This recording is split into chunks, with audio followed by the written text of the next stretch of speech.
Okay, right. Early on, we would try to find toys that would illustrate concepts. So someone gave her a Viewmaster.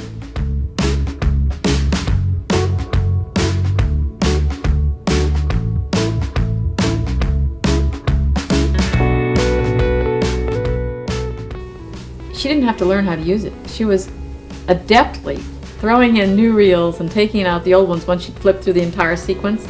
And once she stopped and she just stared at one frame. And I had to know what it was. And it was a picture of a man. And she was just like, she really wanted to see that.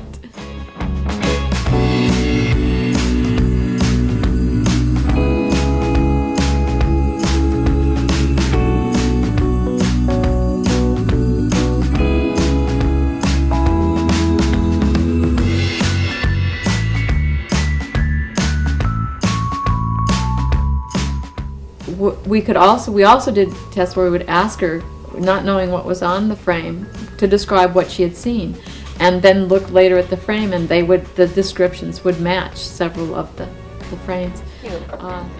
Look what we have, a new picture.